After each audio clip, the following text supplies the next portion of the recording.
Okay, well, I'm just starting my day, and I'm going to talk to Spirit here, and I'm going to do a little reading here, and I'm going to share it with you.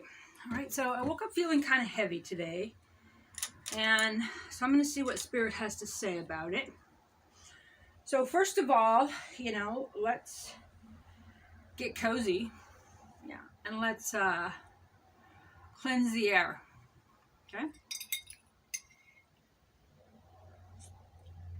Hot. Okay, so I banish any and all negative energies. I banish low frequencies. I banish negative thoughts. I banish ill will. Any energy out there that's negative in any way about me, I neutralize and I send back with love and light and the highest of intentions.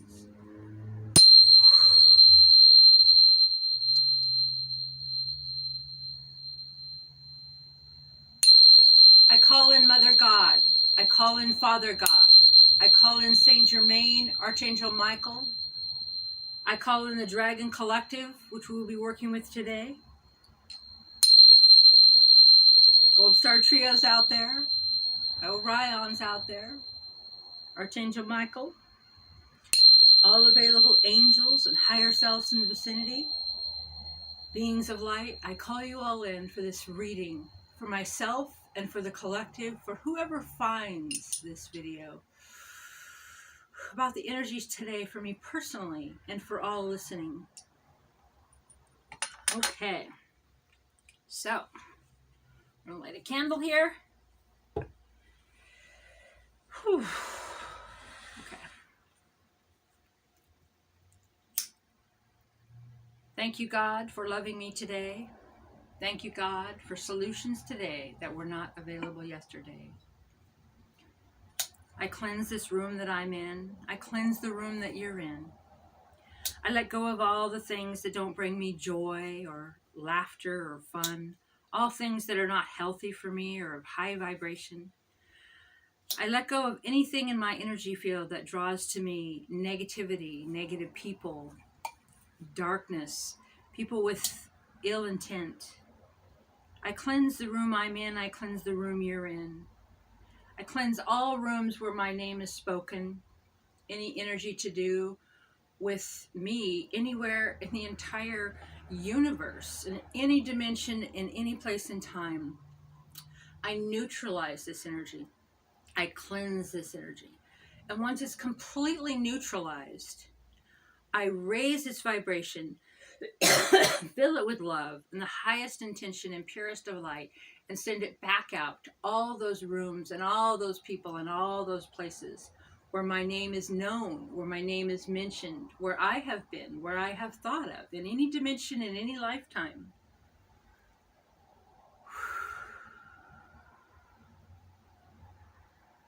All right, so Spirit's saying, let go, let God. Do not try to control what you cannot control. It will simply spin your solar plexus, spin your heart. What your obsessive thoughts are is what creates your reality and creates your day. Spirit says, there isn't anything to do about what other people are doing against you.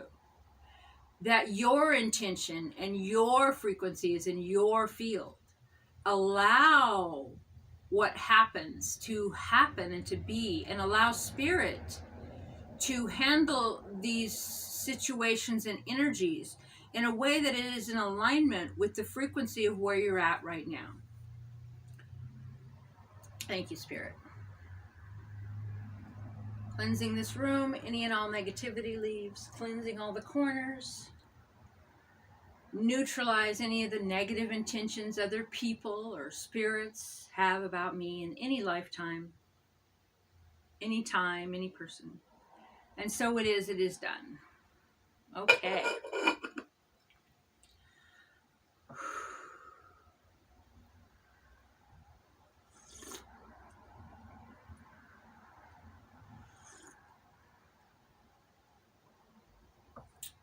I do a lot of candle scrying. The candle was jumping around to do with, yes, the smoke, to do with my movement, but also burning off the chaotic energy between me and anyone out there that has ill will against me. See the candles dancing, burning off any negativity. When the candle flame is firm and solid, then that's when the energies are clear. There is a lot of chaotic energy out there right now regarding me. People that have not dealt with their own shadow work, they have not looked at their own traumas or how they're drawing reality to themselves. They fixate on me.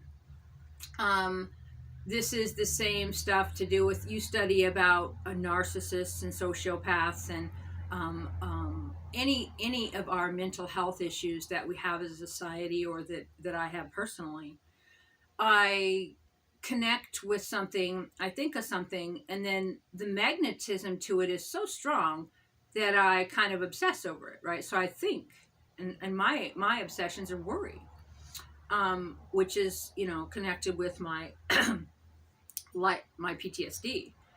And so it's every noise, when someone's threatening me in an email or in a court document or with the police, or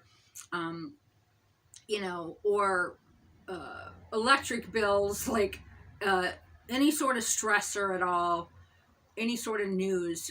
And sometimes, whether I know it's good news or bad news, I will panic. And once I start, my heart starts racing fast. It's like a magnet, right? So like free energy, right? The Searle generator, the ether technology. So with the magnetic motors that we've studied, that you can run vehicles and motorcycles and homes, electricity, that they've kept from you. It's once the magnets start, they go. Well, your energy field, my energy field, is a Taurus. So look up the stuff about the TSA guy and a Taurus he had when he went through the airport, and it shut down the entire system, and it was just a stone. But our energy field as humans is a Taurus, so it feeds within itself. So what you feed it constantly loops and grows it. So when I hear a noise or I get something emailed to me and it stresses me out and I get a little bit of tension, I could read a novel, I could watch a movie, I could do something and change that energy. But I don't.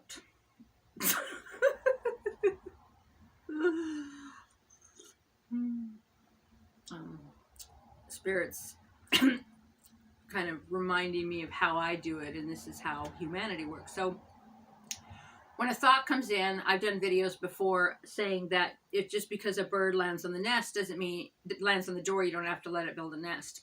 And the Abraham Hicks stuff with the 17 seconds that you feed a thought.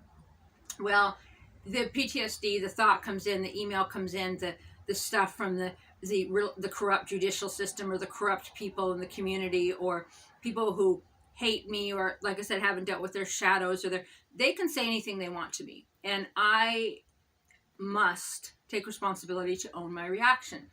The thing is, with PTSD, there's an automatic reaction. So, okay, Spirit's like, okay, so you have an automatic fear and panic, and you seize up and you react. So when this happens, then you think about it, and you think about worst case scenario. So instead of thinking about best case scenario, oftentimes I think about worst case scenario. Okay, so and I put a story to it that makes it worse than it is. Anyone can say anything to you they want. They can say you have 6 heads. They can say, you're an elephant wearing a dress.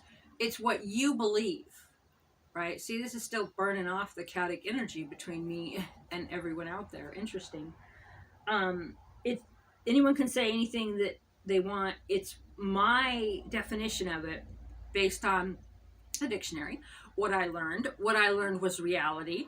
What I learned growing up in my version of reality, with the Mandela effect, we've had different ones, different timelines. My triggers, my traumas, my abuse, anything to do with my life is how I will interpret those words or what happens outside of me.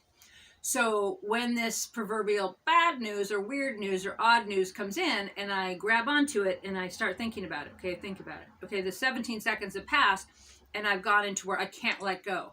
Like an electric line you're holding onto, you can't let go of it, and it keeps spinning and spinning and spinning.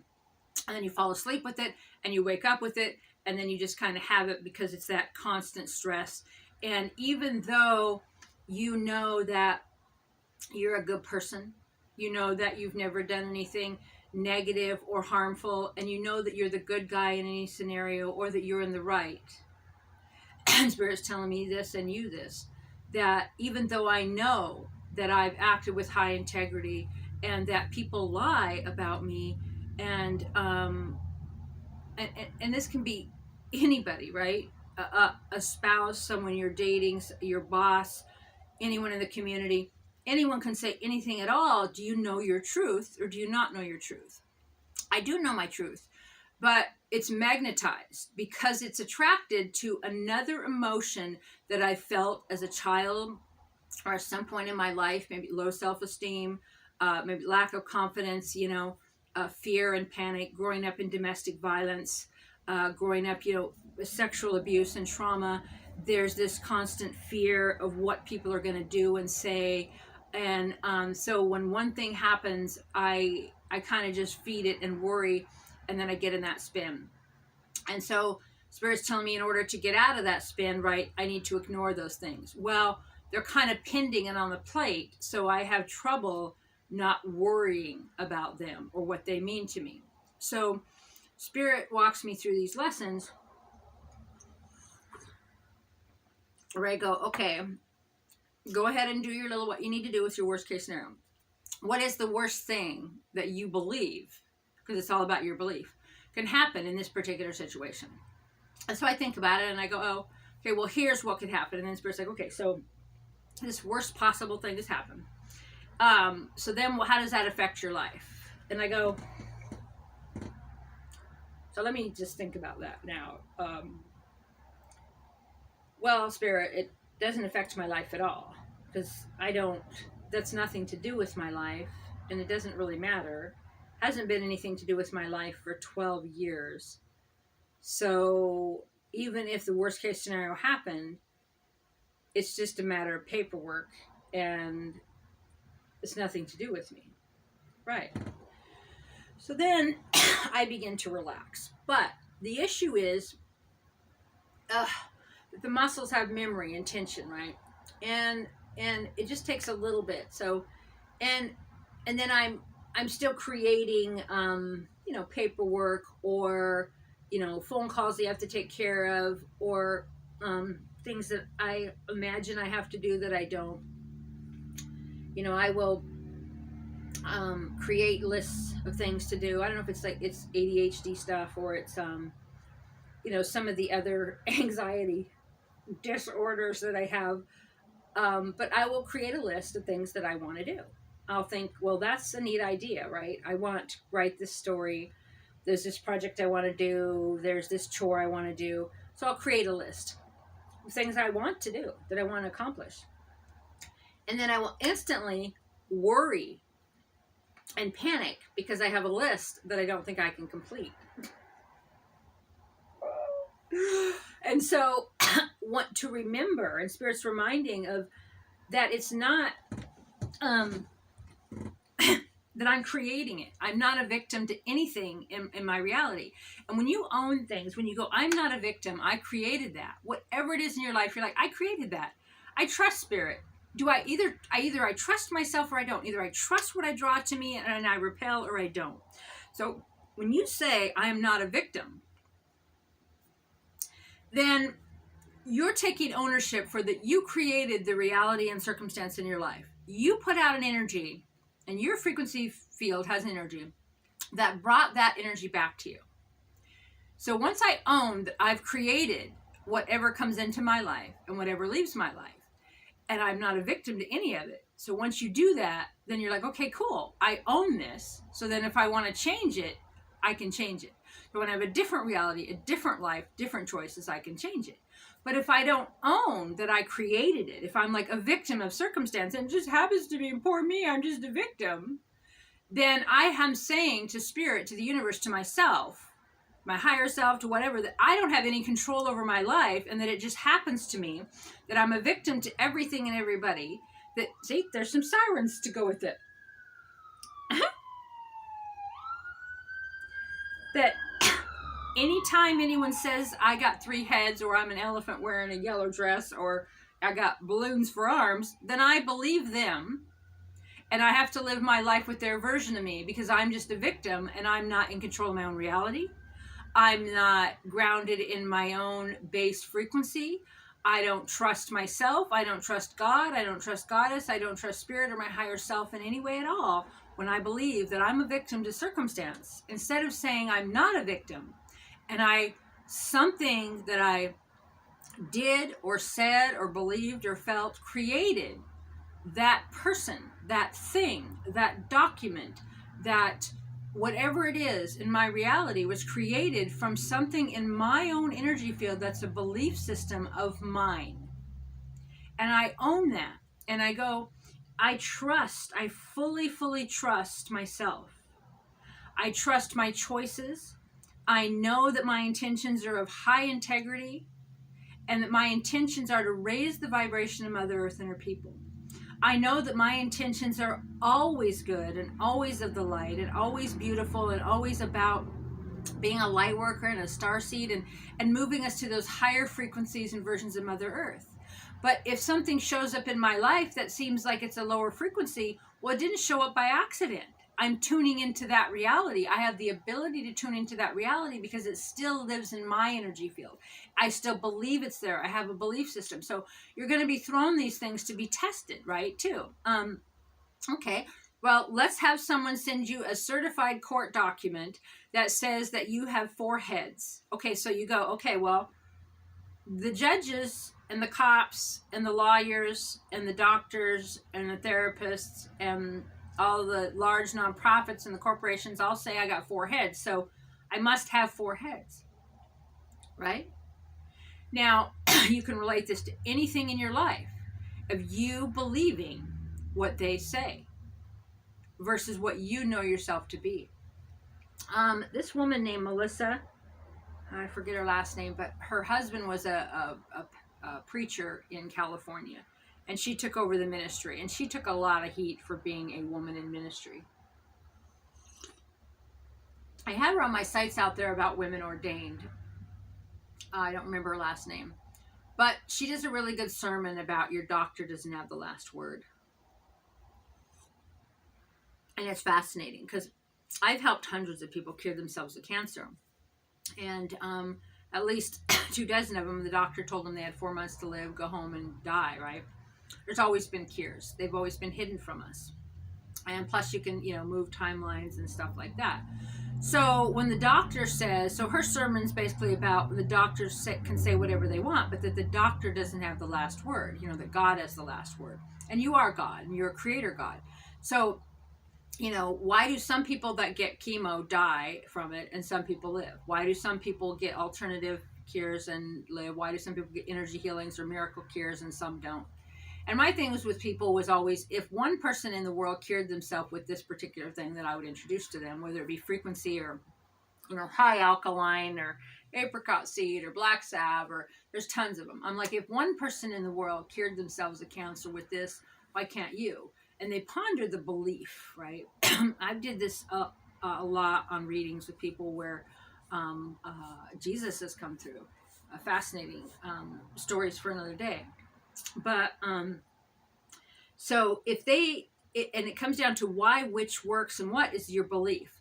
If you believe that you only got 4 months to live, and then you do. You really believe what the doctor. Now, doctors are never there to cure you. They are there to keep you sick. They are of man. They're nothing natural. They're nothing to do with, witches and healers and herbs and energy and timeline shifts. And all of the stuff that I work with has nothing to do with the corrupt and wrong, flat out wrong Western medical system. So when she says the doctor doesn't have the last word, you have the last word in anything. Any single thing that happens in your life, period, you have the last word about it based on what you buy into, what you believe, what you accept is true. Who has power over you? Who has jurisdiction over you?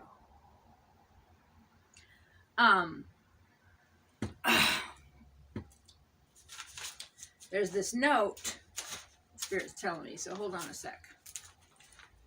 Let's see. No. Right. So who has jurisdiction over you as a human being? Okay. Well, in the corrupt governments of man, they think that they have jurisdiction over you based on where you live. Okay. So whatever town, county, state, country. And now, we know they're just finally disclosing, which we've, light workers and starseeds, have known our whole lives, about the other interdimensional beings that are here with us on Earth. Some call aliens. And the disclosure, it's like they have to tell the people now. I've known about it my entire life. Seen them, seen videos of the ships my family's taken. I've seen a Bigfoot. I know, this stuff is like, and cures, and it's like you just go, oh my God, when is humanity ready? Well, also, when am I to move, Spirit says, to a version of reality where I'm ready for humanity to be ready? So now that they know that there's other beings, right, interdimensional beings, these beings in the ocean, they're still like, okay, well, yeah, but I still value the courts of man. I still value a lawyer that was given the power as a judge to rule over everybody. Or a judge appointed at every single level that's not partaking in constitutional law. It's who you owe and who you know. And so that system is changing. We're getting back to constitutional law, which was part of the Galactic Council of Light. So though people know about these other realms now, and they have to be disclosed because the aliens they're able to show themselves to us now. We'll see them. Like, you'll see people shapeshift. You'll see, and the quarantine's been lifted, but they're like, they don't want to cause a mass panic on humanity. So therefore their treaty agreements or whatever with the governments of, well, we're all of Earth, they're of Earth too. The governments of the humans, let's just say, they have to, these, and I don't mean your president or whatever, the real shadow government, whatever runs it, to disclose to the people all the different energies and entities and everything, so they won't have a mass panic. So once it's disclosed, people are like, well, I don't care. I still have to go to work. I still have to pay taxes. I still have to, because they're stuck in that. Like we were talking a minute ago about the magnetism of getting stuck in different realities. They still believe that they have to pay taxes. They still believe the doctors. They still believe the courts. They still believe that mankind has some sort of jurisdiction over them, so they're still living that out. And really they don't. It's God, it's Spirit. If you go to jail, Spirit sent you there for a reason. If you have an illness, that is showing you something that Spirit is showing you. And you've created that. And you've created that lesson. And if you have something coming at you, you have created that. And so just say, okay, well, I've created this in my life. I really don't prefer it anymore. And then create something else. But if you say, no, they're bad, they're horrible, they keep coming at me, there's nothing that I'm doing to create this, then it's just going to keep coming at you out of your control.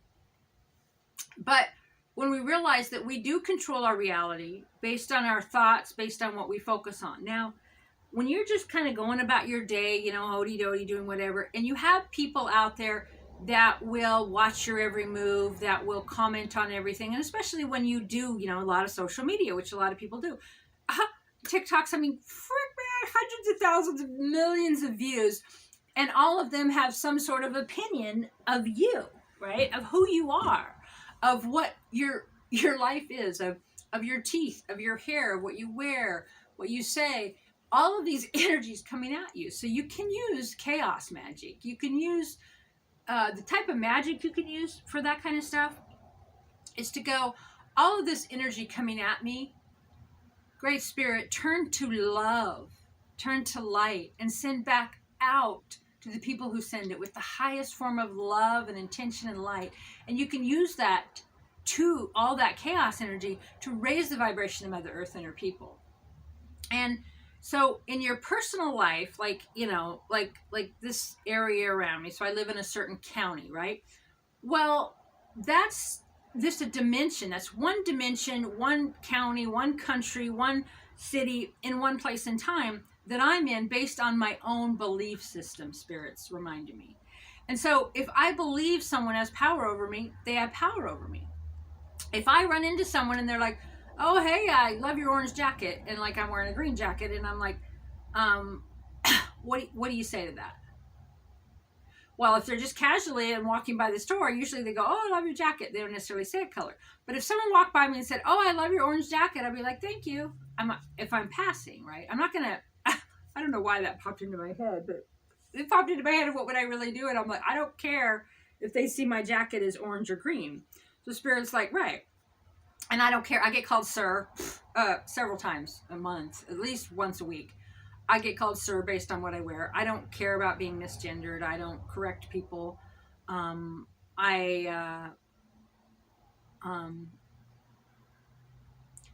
Yeah, let's just not go too far. And my preference is that way. But the point is that Spirit's kind of showing me these things don't bother me.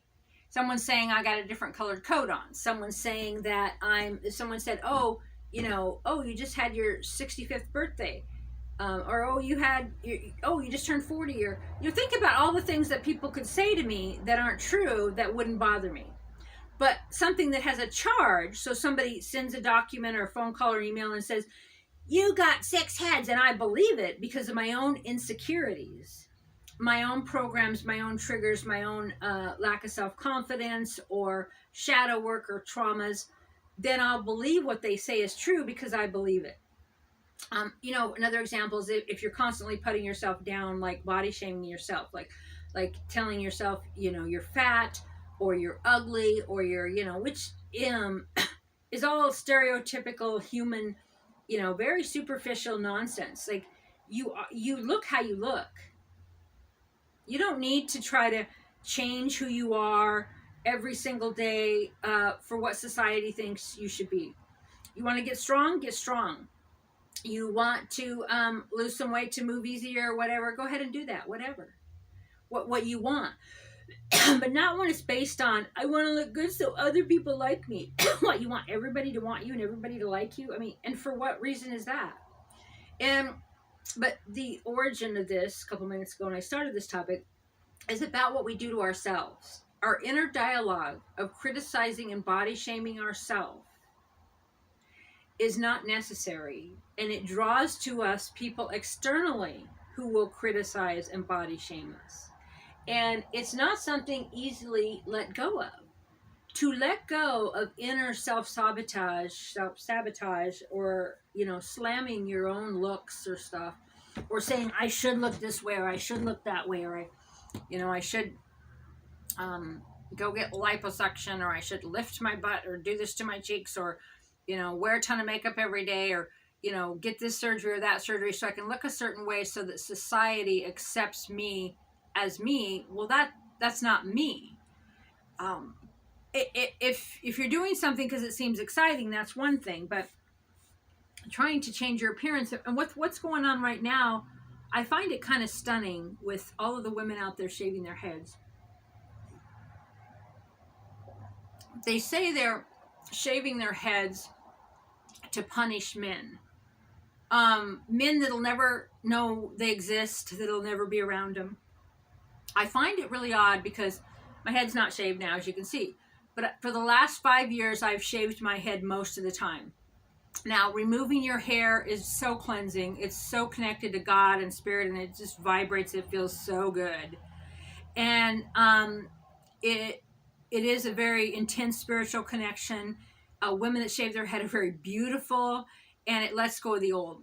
So they're saying it as if they're doing it as a punishment. They think they're going to look ugly and be ugly to men, but really, it's a gorgeous look.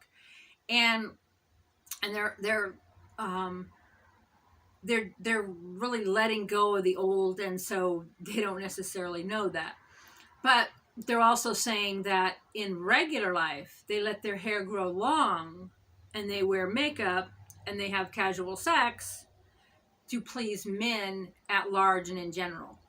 Because they go, we're not going to have sex, we're going to shave our head to punish men. Now, that makes no sense to me, right?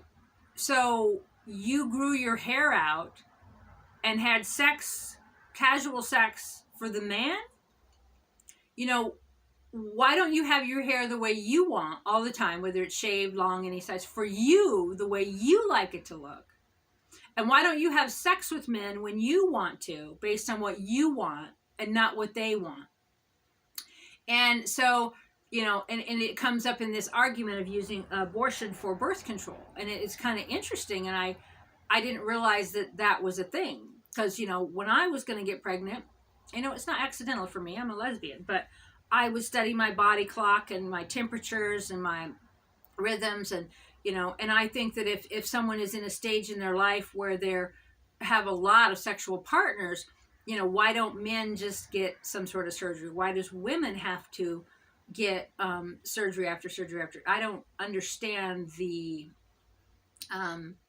society norm or the culture of it. I'm 54 now. It's not something that I get in that way.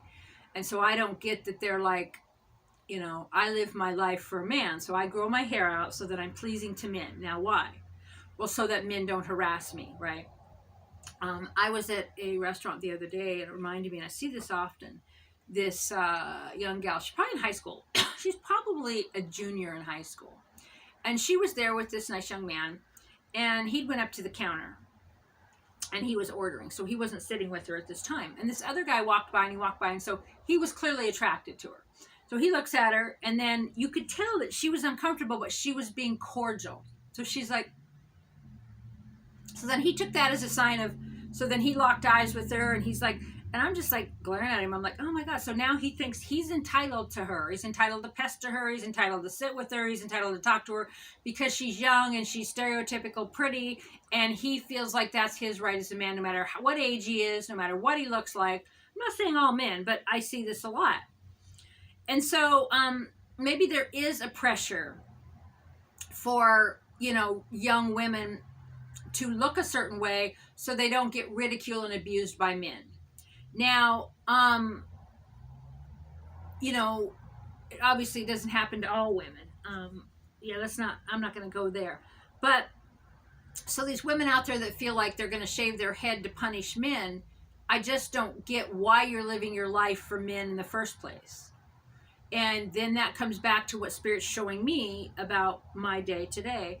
And the message in this video is that what I believe about myself inside, what I believe about my age, you know, maybe my teeth, my weight, my lifestyle, what I believe or criticize about myself, I draw to me for others to externalize it, especially now as the year of the dragon is heading towards its end, and the year of the return, it's going over and over. Okay, do you believe this about yourself? Do you believe these negative things about yourself? And if you believe these negative things about yourself, okay, so if none of these negative things you believed about yourself were true, then who would you be pleasing to? Right? And so if right now I spend every day trying to change every single thing that some program tells me to change, and I become that perfect version of me, is that even possible? Or would there be another perfect version? And who says what that perfect version is? Some book, some society, some internet, some culture, someone outside of you, what you believe men are, what you believe your parent lives in your head, you know, the courts, the cops, the fashion designers, the teachers. Who says in your mind, like based on your own personal experience, what it is you should look like? Who you should be, so that you're that person, so that you'll stop sabotaging yourself inside. Stop trying to wear your makeup a certain way and have your hair a certain way and, you know, dress a certain way and look and act and be a certain way, so that some imaginary sector of society finds you pleasing when it's your own inner dialogue. So dressing in a way that's comfortable for you, that you like the way you look and feel. Makeup, no makeup, hair, whatever you do, that you do it in a way because you like it, and not because you're trying to please some imaginary person out there that's else on your own triggers and traumas. And so, so Spirit says, like for me today, that it's not a criticism, but that I give my power away in my worry, right? So I'm worried about what people outside of me can do, but at the same time, I know that I've created miracles in my life from nothing, and that if I believe they have power over me, they do, and I understand that. But there's a charge with it and a worry to where, because of past experiences, my triggers and traumas and programs believe something bad's going to happen. So I can't comfort them. I can't change their mind. I can't, and so Spirit's telling me, well, you just let go. So you stop focusing on it, and the best you can. Get the things done that you feel like you need to get done with it. And then just let the fear and the panic and the worry come up. And the best you can, Spirit says, sit in it and feel it. And don't think about what could happen. Don't think about how a circumstance similar to this happened in the past, so it's going to happen the same. Don't think about the people that are in the now that are doing the same. So no back, no now, no forward. Just sit in the feeling. And one tip to sit in the feeling is to follow it in your body. So right now, the worry, the heaviness was in my heart when I woke up, and the spin and the worry, and then my mind and the tension in my neck. And now it's spinning in my solar plexus. It's a worry that's there. And so I'm calling it a worry for this video to just show what Spirit's talking about. But the technique that Spirit says is just to sit and look at it physically. So just look at that spot in my body. Now you can just look at it. Right now I see this kind of a white light. It's coming out, and then it has all these different tentacles. This energy. And so just see it sitting there. So then you can manipulate, and bring in white light of the Holy Spirit. You can bring in, the purple light of Saint Germain. You can call in, Mary Magdalene, Archangel Michael, your higher self, calling your spiritual entourage to bring you comfort. You feel sad.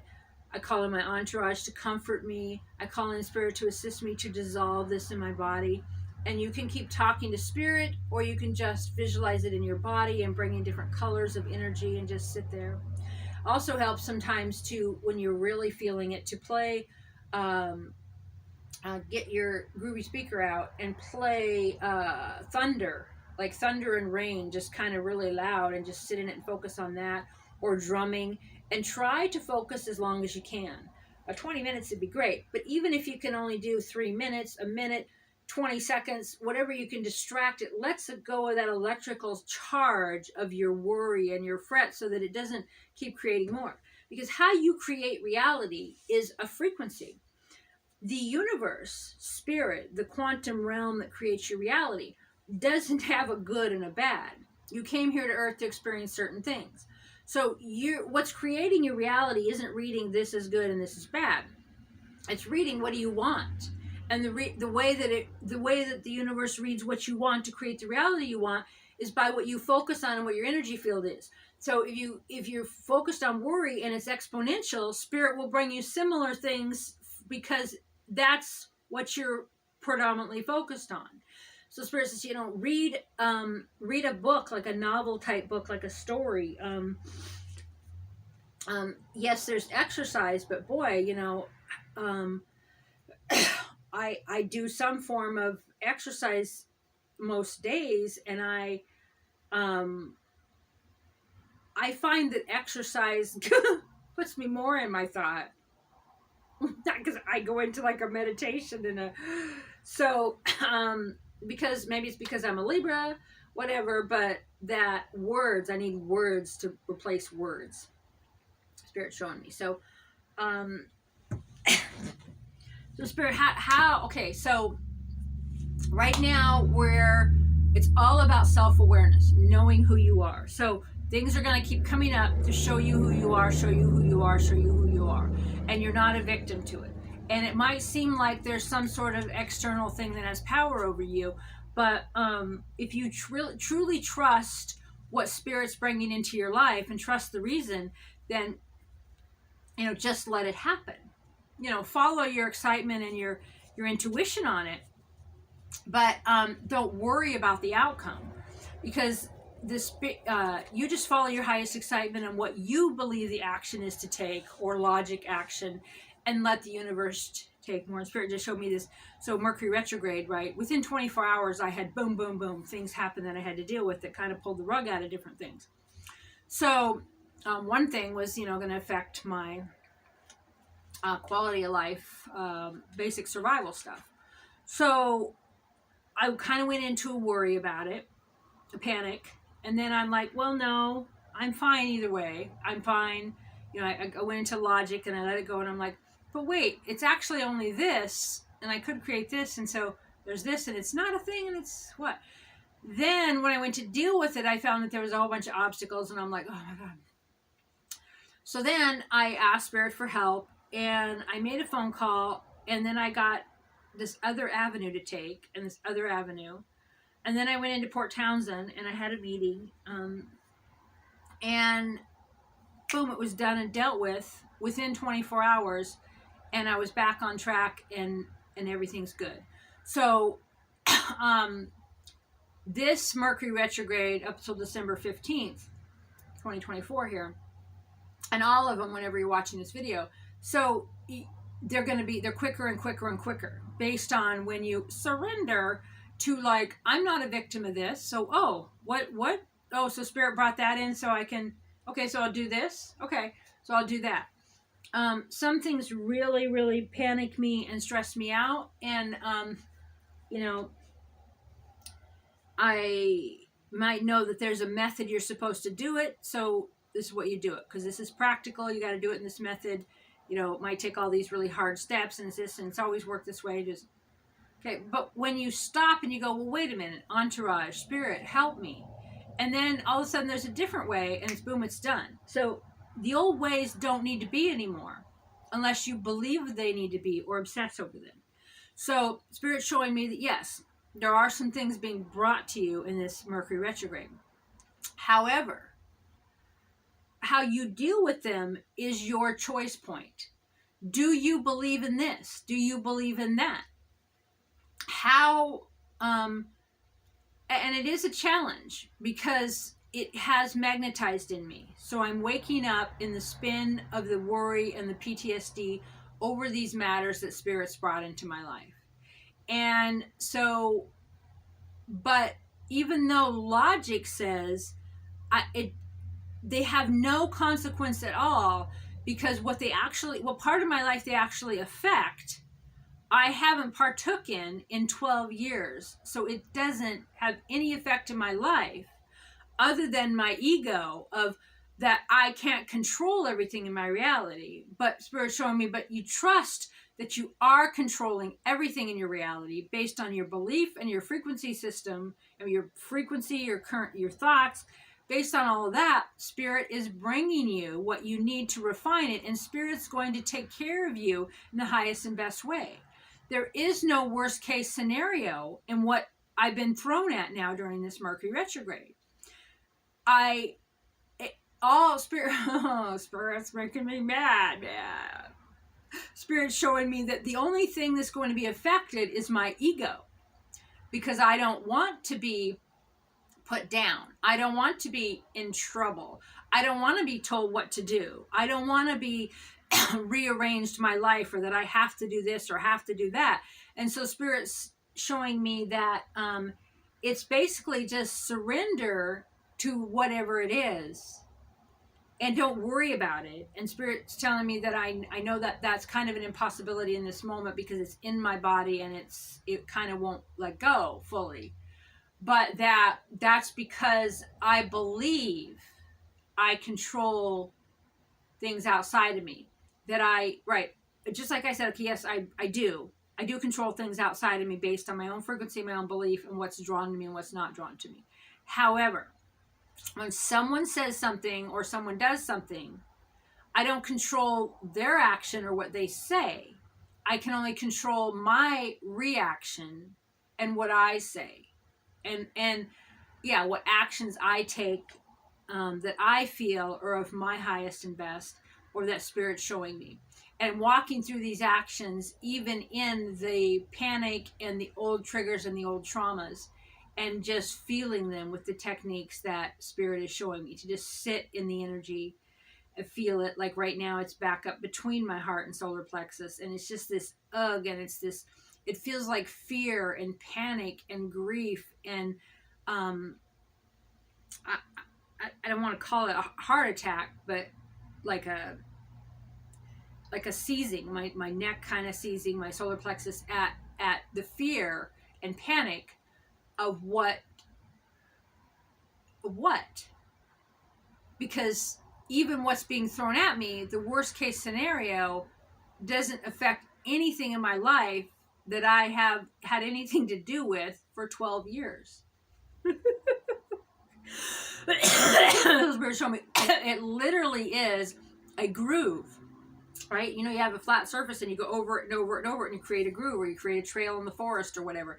And it's simply an old groove that, it's, even though it feels like it's hard and it feels like it's negative, it's actually the easiest path to worry, because it's always been this way, and they're this way, and they're bad, and they did this, and they did this, and this did that. So it's easier to be in that path of worry, in that groove of how things used to be, or how things were, or how things are expecting, than to walk the new path of going, hey, this is this now. I'm going to follow my intuition. I'm going to feel into the moment. I'm going to pray and talk to Spirit. I'm going to listen to what comes to me. I'm going to do what seems logical and seems at my highest and best. And I'm going to have the greatest of faith, knowing that what comes back at me is of my highest and best good. And so it is done. I like that, Spirit. Okay. So what we're going to do here is we're going to talk to the Dragon Collective. I'm going to do a reading for you and for me. These tarot cards are wisdom from the Dragon Realm. Good stuff. And I also ask my dragon, which many of you know that I channel a dragon, Giok, to be with me, a big white dragon. I was in a channeling session with Ryan and Linda Lovett. What card is this that popped out? 6 of Wands. All right, victory! 6 of Wands. You can't see these dragon cards if you zoom in on it. They're pretty cool. Anyway, so I had a dream. And sometimes dreams are dreams, but when my dreams are not dreams, I lucid dream, you know, I travel to other dimensions, I take classes in my dreams, I work with different entities in my dreams. Oh my gosh, this is the star. These cards are really neat. Can you see the star? Okay, put the cards away. I gotta finish this story. Right, so in this dream, I remember kind of sunlight, and it was golden sunlight, so it's not in this white realm of the white sun. Interesting. But at any rate, I'm in this room. There's some different people. I'm kind of there, and this white dragon comes in. And again, it's a dream, but I'm lucid, and I'm not, you know, my dreams, I travel to different places, and I meet people, and sometimes I meet the same teachers, like at least once a month, and you know, I'm taken places, and I just have all kinds of things. So my dreams are always very, very real and vivid to me. And so, well, not always, because sometimes, you know, they're clearing things from the day, and they're pretty, you know, random and weird. But especially the things that you remember. So this white dragon, I can see very clearly, comes down and just kind of just sits near me and is there. And I really felt connected to the energy. And I don't remember a whole lot more about it. But I remember in my channeling session with Linda Lovett, and she channels Ryan, R-I-O-N, a 7th dimension light being, diamond light being, which is actually in a collective of 77. And as you know, like the Christ consciousness, Cryon, even Bashar, the Pleiadians, these are all collectives that people have channeled. You know, even Seth, the Seth channelings, you know, is a collective. So anyway, we were asking Ryan about this dragon. And so the dragon's name was Giok, G-I-A-C. And so instead of like channeling a dragon, Geok is more like an aspect of myself, like in another realm or whatever. But that spirit showing me now, we all have a dragon that works with us and in our collective spirit, and that the dragons are us as light workers and starseeds, not the background people or the. I'm not saying it's good or bad. I'm just saying. So a dragon appears in your life. So appears in a dream, appears in whatever, and that this dragon, it's not like a familiar and it's not like a protector. It's actually an aspect of yourself that is assimilating with you. So, I had a guide that was a bear, and it was funny because I would be, talking to different people, and they would you just see the bear. Or I have an aspect of myself that's a dwarf, and sometimes people will see my face, and they'll see my face just completely change into other aspects of myself. And we're all doing that more and more now. But this, Ryan was saying that this Geok dragon was, yes, an aspect of myself, but also coming to work with me now, like integrating in my field, like this superficial, supernatural, whatever you want to call it, overlay to actually assimilate in my energy field the energy of this white dragon named Geok. And I see this dragon often, and I work with this dragon, which is the learning about ancient geometry, ancient histories, ancient electrical patterns and earth patterns and energies that we need to know here as we go through to this next phase of New Earth. And I don't really channel Geok much. I'm going to be channeling more of the Gold Star Trio, but Geok is more like with me all the time, part of me, a white dragon that is part of my persona now, part of my reality. And I think it's been about a year since I had that vision, and that dragon just joined my life and joined my realm and joined my energy field. And Spirit says that most all of you will have that in some way or form, the dragon joining you now. Your ancient history, your ancestors, your, just no segue here, but just really into Tartaria and, the ether technology. And, we're supposed to believe that cart and buggies built whatever when those magnificent buildings were there. I mean, I have had visions of all this stuff my whole life, and sound moving large rocks. And, I've known stuff for decades and decades and waiting for society to catch up. But Spirit's also like, well, yeah, but I also didn't tune in. Oh, that's a cool one. I also, what is that? 4 of Wands. I also didn't tune in to that reality yet myself. But as a collective, we could only go to a certain level. And now we're there. Now all possibilities are open. We're in New Earth. We're in that higher dimension. But we have to clean up, like the rest of the stuff in this video.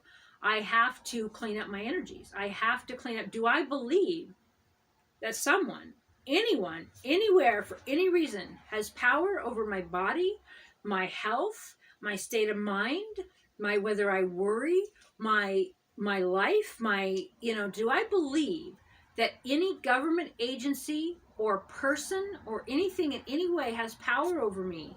Or do I believe that I literally create my own physical reality, and that I am responsible for what I draw into my life and what I move out of my life? And so I have some work that I'm still doing. But once we become self-aware, become aware that we, in any lifetime or dimensions, we've been the abuser and we've been the victim, and that things aren't necessarily good or bad, they're just what's preferred, or they're what we come here to experience. And I've, known all this stuff my whole life. Like, I've been a psychic my whole life. I've talked to spirit. I've lucid dreamt. I astral traveled.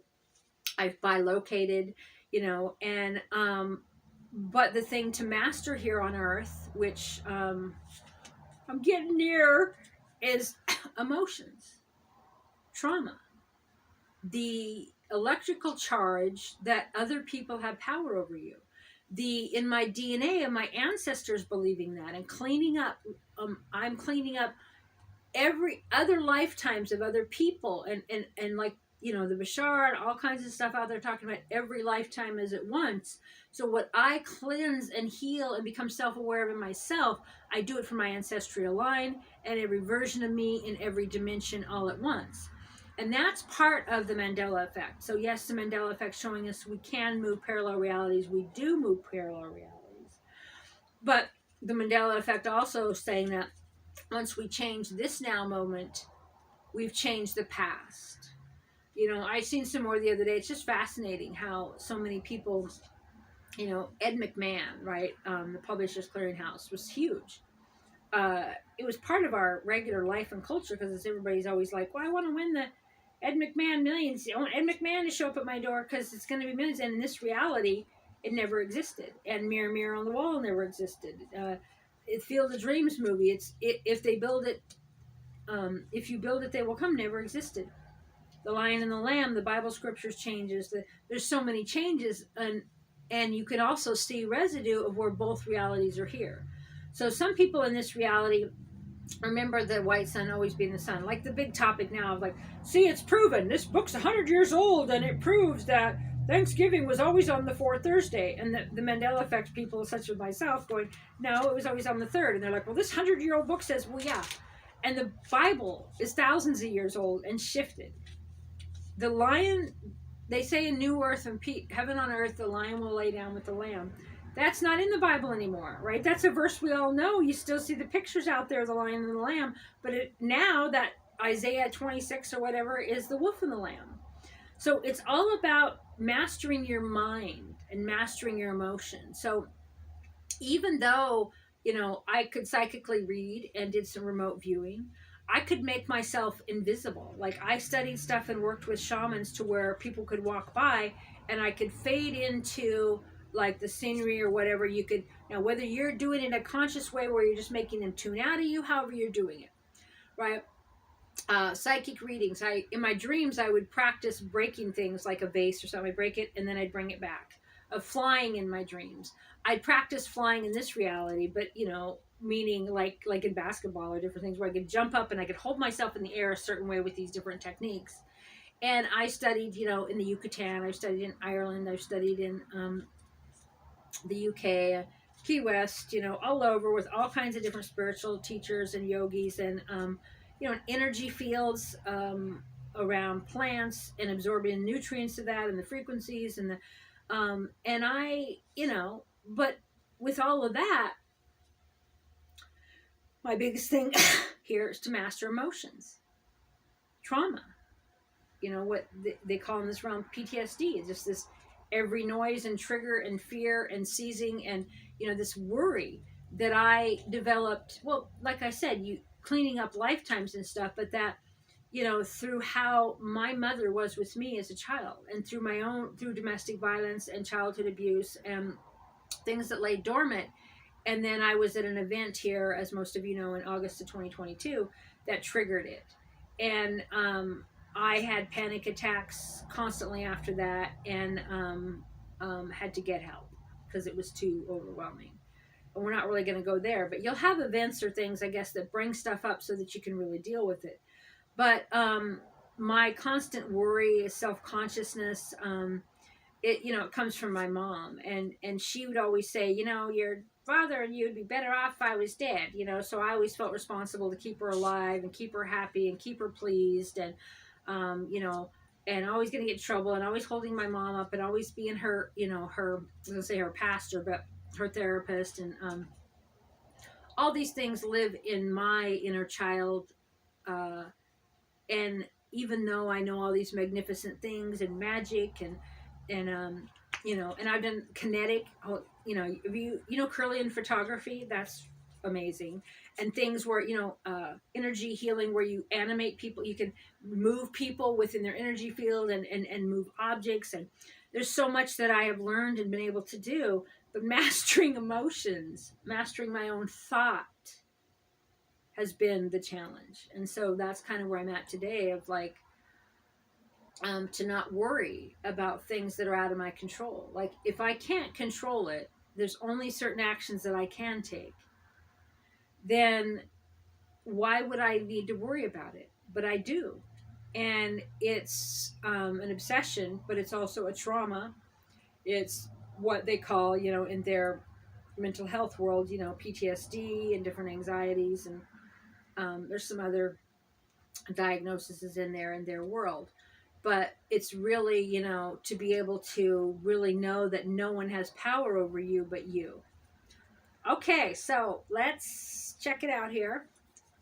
All right, Spirit, show me what I need to know today.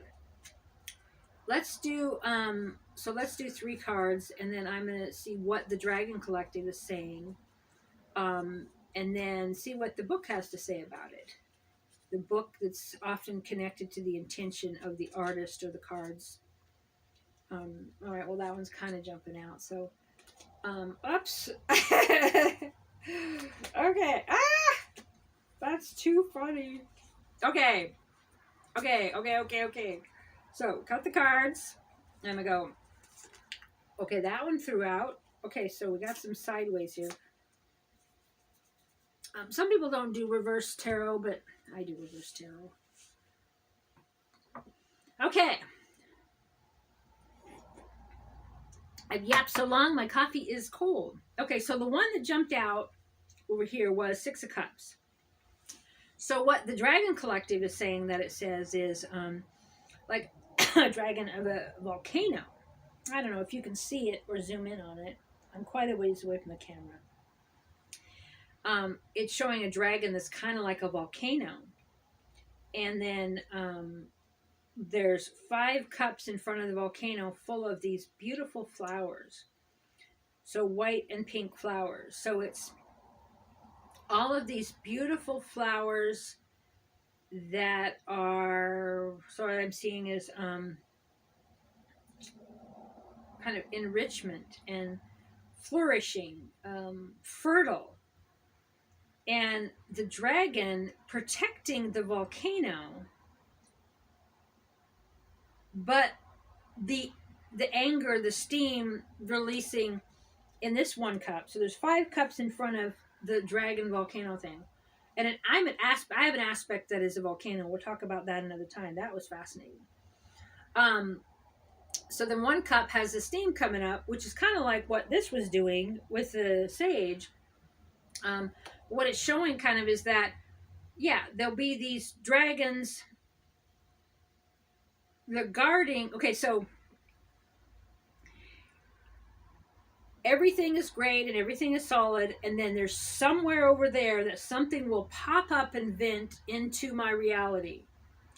And to just let it steam and let it pop up and let the air out of the volcano, let it go, and that the dragons are guarding it, and to not be completely, don't give your power away, and just let it kind of vent. And the 6 of Cups in general, so cups is emotions. So 6 of Cups in this book. Here, let's see. This is so cool. Okay, northern dragons have long memories. Perhaps it is the cold or the snow. No one knows. In an alpine landscape of glacial peaks and conifer stands, an ice castle. 5 cups overflowing with tundra flowers, symbol of hope, joy, and promise, are lined up along the battlements. The 6 cup stands between 2 young dragons, a steaming offer of warmth in an interpermanent climate. Okay, climate. So they're saying, right, to get warm in the cold. I can't tell that that's cold, and I don't really see. Oh, I guess I do see the trees kind of now. That mountain looks like a volcano, but it's actually, so just a dragon on a mountain. Okay, watching them from a distant mountaintop, a prodigious dragon, silver with age, smiles. The little one reminds her of her youth and sweet memories shared. Okay, so, the traditional 6 of Cups is nostalgia.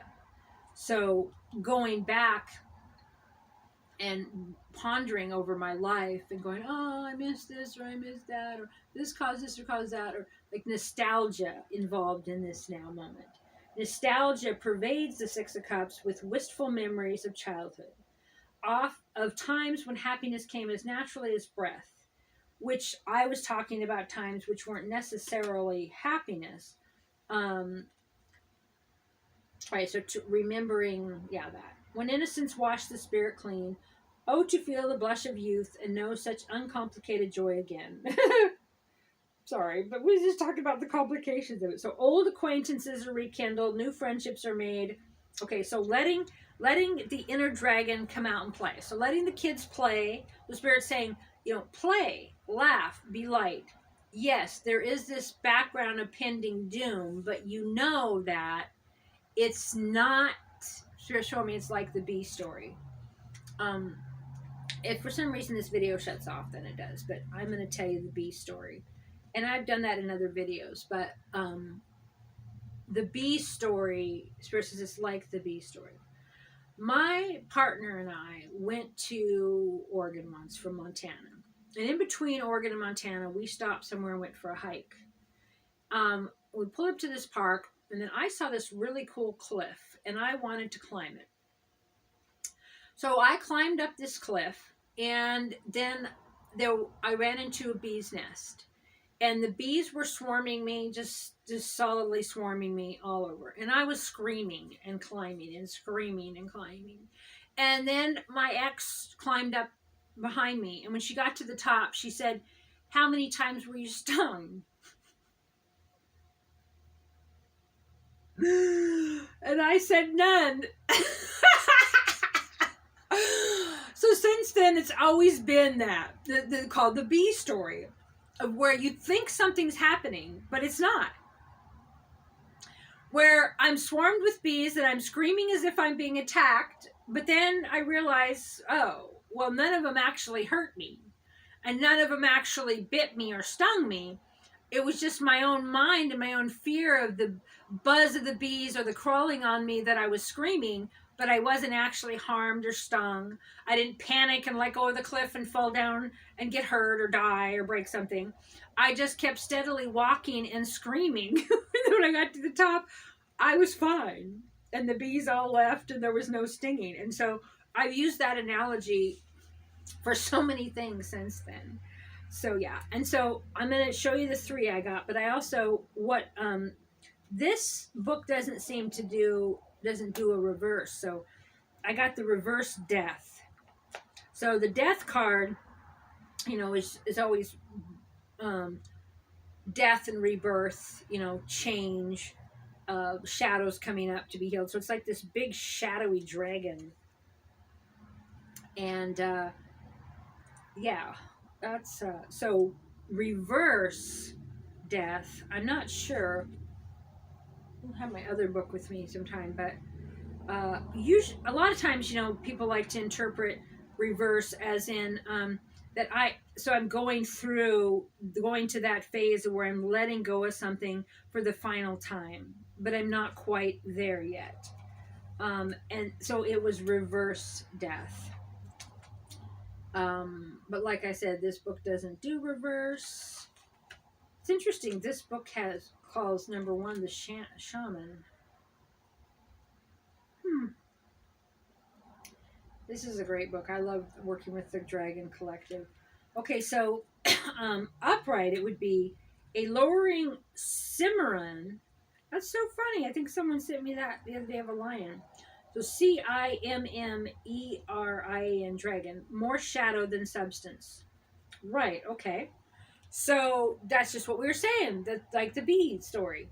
So it's a shadow. It's something that's being created that people are sending into me that is a shadowy figure of something that could be, but it's not going to be. And even like I said, with the things that are thrown at me, worst case scenario is I lose something in my life that I haven't used in 12 years. So worst case scenario is something that's completely irrelevant to my life in any way. People think they know my life from my videos or my stories or what I carry on or ramble about, but they don't know what's in my reality now, and they don't know what I do every day.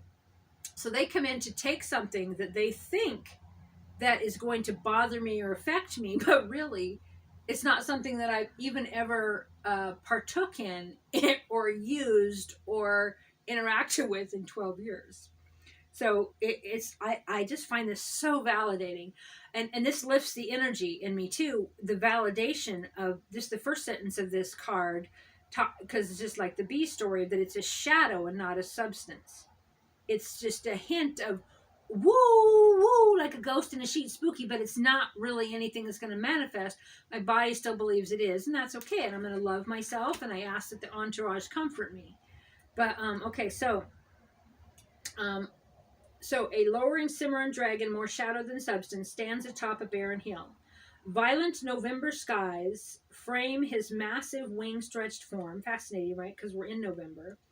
His fiery eyes, ready to flame and sear, sweep the plains below like a scythe. This is so representation of the energy that's coming at me. He is the dragon of death. Mortality in scales, high and low, young and old, animal, human, even dragon. None are immune to his gaze, and his realm is littered with their bones. Some are fearful and pleading, some welcome him like an old friend. It matters little to him. He is a transformer force of nature, and with neither animus nor favor, treats everyone the same. Though the dragon of death is more shade than sinew, and more mystical than literal, still is a force not to be challenged. He is the power of ultimate change. Okay, so stripping us down to our core, our old selves being stripped down, who are, again, like the return of the year of the dragon, who am I now? Okay, now here's another choice point. Who are you now? Okay, well, let's bring this in again and revisit it. Who are you now? Do you now believe this has power over you or that has power over you? Who are you now? Okay, then now. Okay. So, right, transforming thought, and an Emily Dickinson quote: dying is a wild night and a new road. It can be painful or welcoming. Okay, never about a physical death, literal. So, letting go of the old road, letting go of what was to allow what is. Okay, go, what is? Like, okay, so yeah, this person said that, yeah. This official said that. President said this. God said this. The alien said this. The book says that. Your mail said this. Everything says that. What do you say? What do you know? What do you believe and accept as your truth right now? Because the governments of man have no power over you, right? It's freaking aliens. What can they do to you? What can the governments of man do to you when you have the power of God, the power of the dragons, the power of your spiritual entourage? What can the governments of man and their minions do to you? Nothing. Only thing that can be done to your physical is what you believe can be done to you. Everything else is just trust. Lay in a jail cell? Oh well. You meditate, you get meals, you got people to talk to. You don't have to worry about driving anywhere. You don't have to worry about getting rousted. You don't have to worry about being homeless. You're just hanging out and meditating in jail. You're you got money taken away from you? Oh well. You're stripped down to $0. Oh well. You're living in a car? Oh well. You're freezing to death. You got to wear like 9 layers and you can barely function. Oh well. I've lived through all of that. And it's all just been a meditation. And if the dark forces want me in jail for some reason, I will lay there and meditate and talk to God, and I will astral travel, and I will bilocate, and it will be beautiful communion with God, and I will trust that God wants me in jail in order to vibrate my light there. Whatever God brings me, I will love that and trust that because I love and trust myself. Okay, so now the main 3. So I got Sire of Swords. So is that like the one? Is Sire 1? Sire, or is Sire a page or something? Let's see. Sire of Swords. I'm not fully familiar with these cards. They were a gift from the dragons. Sire of Swords. Okay. So I'm going to assume that that might be, all right. Well, this says, beneath banks of sun-streaked clouds, a lush tropical isle floats like a turtle on a turquoise sea. This is Dragon Island, where the Sire of Cups rules. Okay, so Spirit, show me. We all rule our own island, our own mind, our own consciousness based on what we believe. But his home is here, on this little piece of sand and rock and green. Right, but the home is here. With wings open as a tall ship sails, he dominates the landscape. The hill is his throne. The giant palm at his side, his scepter. Oh, that's cool. Under his watchful eye, a great cup sits on the shore, and an inquisitive young dragonlet balances on the rim. Oh, yeah, so that's kind of cool, a young dragon. The image of himself, all grown, perhaps, a sire in his own right. Abandoned by the retreating tide, a pair of starfish flounder on the blistering sand. Oh my goodness, that's... I had a dream last night about... So here's that card. Let's see. Where's the card?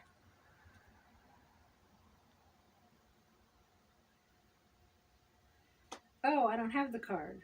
It's the Sire of Swords, not the Sire of Cups. Ignore all of that. But, yes, ignore that. But what was I going to say? Oh, the starfish, right. So I had a starfish dream. So ignore that. That wasn't the reading. It's actually the Sire of Swords, and that was the Sire of Cups. Yeah, so I was walking out over this water, this dock that was even with the water, and there was 2 large orange starfish on the dock. Interesting. So yeah, so I already had the animal. Where's my Animal Speaks book? All right, well, starfish. We'll look up starfish later. All right, so the Sire of Swords. That's too funny. Cups are emotion, and swords are more about, cutting through the crap. Yeah, swords. Not wands, swords. Okay. So,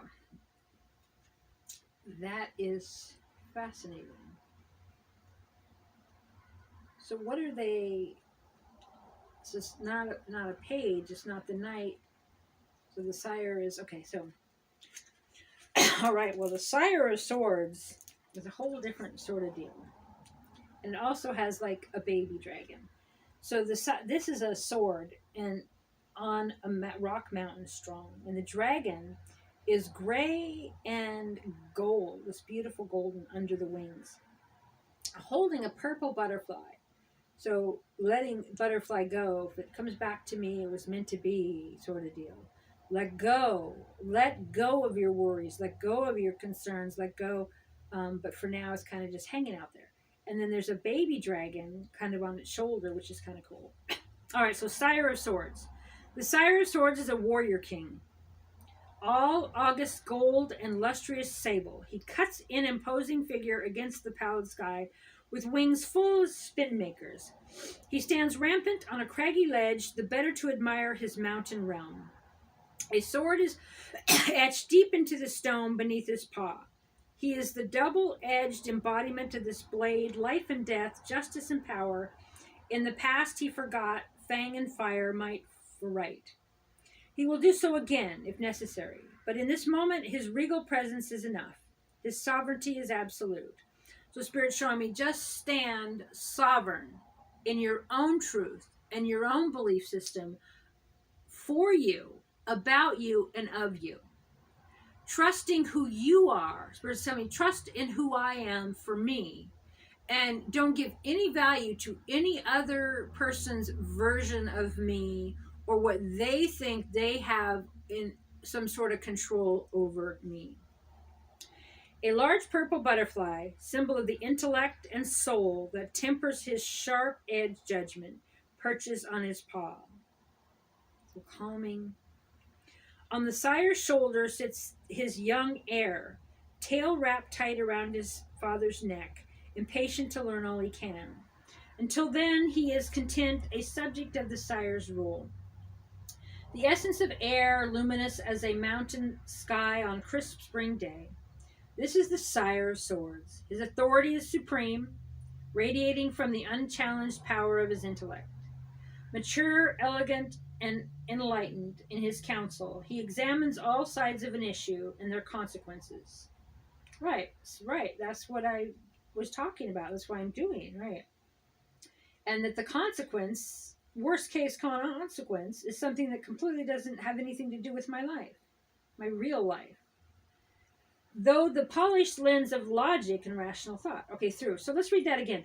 Mature, eloquent, and enlightened in his counsel, he examines all sides of an issue and their consequences through the polished lens of logic and rational thought. So spirits, my nose itches, reminding, okay, look at it logically, deal with it logically, move on. It has no power over you. Okay, while those around him get bogged down in minutia, so the details, the sire focuses on the big picture and acts accordingly with clarity of mind and unequivocal decision. So I know that spirit has got my back, and I know that what happens to me is of my highest and best. And following my intuition or my inspirations of my ideas of actions to take is spirit guiding me. And then just put it out there and let it go, let God. The sire is sometimes distant, even demanding friend. You may not always love him, yet you know he's true and trust him implicitly. Okay, so trusting, like kind of the sire in this representing whatever sent at me, to trust it, whether I love it or not, to trust that it's for my own good. Trust, implicity, right? Just be careful because the swords don't cut you, right? Yeah, okay, so there's that. Okay, then the second card is the Four of Cups. Yeah, I don't know if you can see it. I'll show it to you in the book too, so. Four of Cups. Okay, so I can't even see the head of that dragon. Oh, I think it's like sleeping or perched on a bench or something. Okay.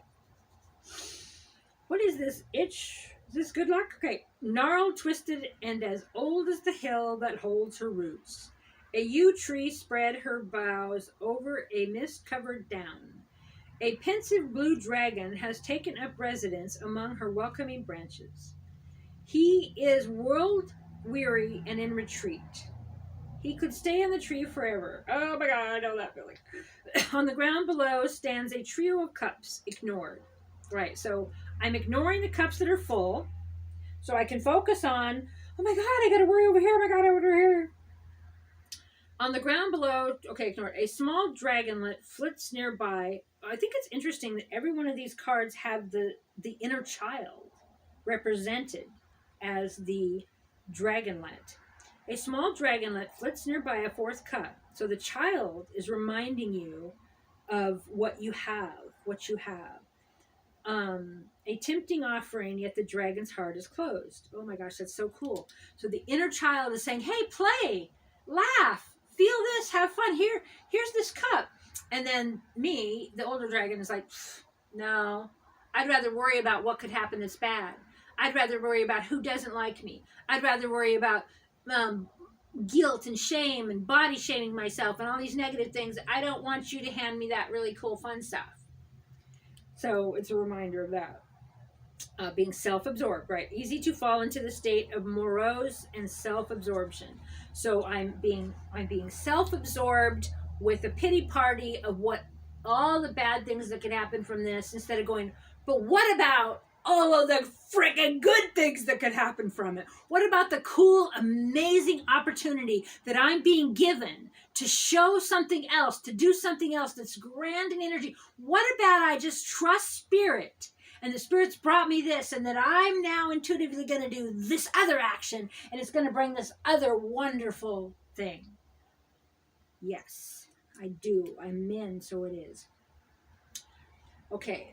Though others reach out to you with kindness, you're not interested. Oh my gosh, no, I have to worry. I have to go into sequester and worry.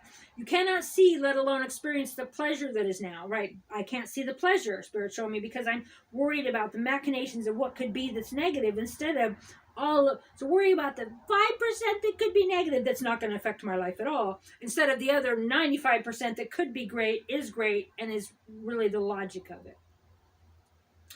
So, okay, so let alone experiencing the pleasure that is now. Trust your instincts. Trust my instincts. Feel into the moment. They may feel off right now, but they will serve you in uncertain times, bring you out of isolations and back to the present. Okay, so trusting my intuition, moving into the moment by feeling what action needs to be taken, and acknowledging, yes, I have this background worry, this background stuff, but just keep moving forward. And even if things feel a little off, to trust myself, trust my instincts, and that my instincts will serve me, and I can trust in spirit, and that will bring me out of the isolation of feeling like bad things are happening to me and I have no control of them, and bring me back into the present and my power. All power is in the present, in the now, Feel, lay in bed, feel your blanket, feel your candles, touch your things. Now, what is that 3 thing that, I forget the 3, that anxiety technique of look at 3 things, feel 3 things, touch 3 things, or something like that. But okay, so then the last card of that is the Page of Pentacles. So the dragons are so cool because they actually don't have pentacles, right? So the Page of Pentacles has a, it's kind of like a pentacle, but it's a dragon that makes the pentacle. So that's so cool. Page of Pentacles, Page of Pentacles. Okay, let's see. Can you see that? Okay. In a cave is a lake. In the lake is a rock. On the rock is a pentacle. This is the womb of the world. So, Spirit's showing me, I am now creating my next timeline. I'm creating my next world. And remember in the Ryan channelings we did last summer, saying that we are all going through the birthing canal individually together. So I asked if we're going through this as a collective. Well, we're not, but we're going through it individually together. And it feels like a birthing, and some of it is just this horrendous pain as we're letting go of the old and birthing the new. Okay, here stands a young dragon exuding health, intelligence, and infinite promise. She is a scholar in waiting, eager to learn all the earth has to teach her. The earth is releasing so much information right now. With talons poised, she studies the pentacle intently. Oh, such a sparkly. All dragons love sparklies. She longs to touch it, to know it, to make it her own. Like a stalactite with wings, a curious bat hangs from the roof of the cave, watching. Oh, that's cool. So yeah, so there's a bat that's watching over everything. Loyal, true, and bright as a shiny new pinnacle, the page embodies the earth as much as the mountain encasing the cave. She's ambitious but realistic. She plans with care and studies diligently, always focused on a specific goal. So Spirit's showing me, yes, follow through with your intuition. Follow through with your logic of what you're going to do that's in this timeline and in this maybe matrix overlay. You're going to type out your things. You're going to do your things in this way. Follow through with that. And that shiny object that's kind of got your attention now. But don't have an attachment to the outcome of what you expect back. You're excited about this. Your logic and intuition, God, Spirit, your guides are telling you to take this action. You take this action and you don't trust the abyss. Trust the void. Trust that what you don't need to know what the reaction is of the governments of man, the doctors of man, the politicians, the people, the family, the universe, society as a whole, your realm or timelines. You don't need to know what Spirit's going to bring back to you. You only follow your highest excitement of what you send out, knowing that that's the right thing to do for you. Okay, thank you, Spirit. Okay, loyal, true, and bright and shiny. Okay, plans with care, studies diligently on a specific goal. As a messenger, her news is of a mundane and material nature. Listen with care, be inspired, learn well, work hard. This is to do with the logic of taking care of it in a logical realm. Okay, that is the earth's solid foundation on which your boundless potential can build anything. If you feel stressed or overwhelmed, ask for help and it will come. I do ask for help. I ask you, entourage, spirit, dragon realm, for help. And what I see from that is definitely a following through with what is logical and seems logical with me now, and trusting the intuitive nature of what it is that spirit's bringing to me. So, and so it is. Amen. So there we go.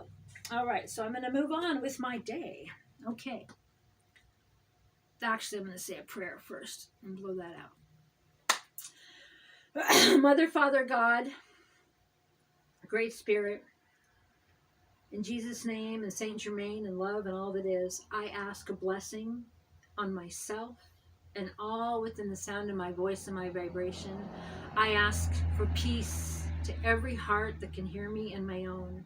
I ask for clarity to know what to do next that is of my highest and best good. I ask that Spirit show me what to do to bring peace into my life and joy and abundance and contentment every single day in every single way. I ask a peaceful blessing on everyone that hears this or feels the vibration of this prayer, that their life be healed, that they are able to be self-aware, and that I'm able to be self-aware. I ask that they are able to see their shadow and to heal it and to heal their triggers and traumas and to face their own truth.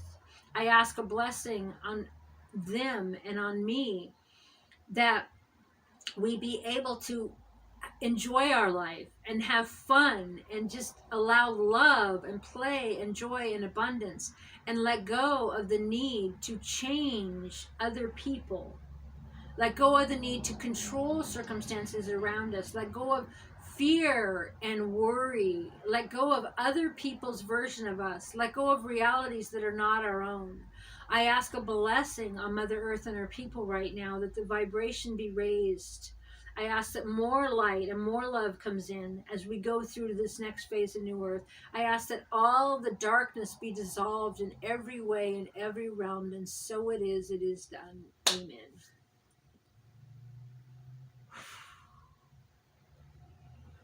Cleanse. Raise the frequency. Bring in love. Bring in purity. Bring in good luck and abundance. Bring in the new earth and the new currency and all the healing and the ether technology and teleportation and all the beautiful things. And so it is done. Okay. Now we have to crawl out from the dragon cave. Okay, oh my gosh. Okay, here she goes. She's crawling out from the cave. I'm the dragon now. Ugh. Okay. I love you. Bye for now.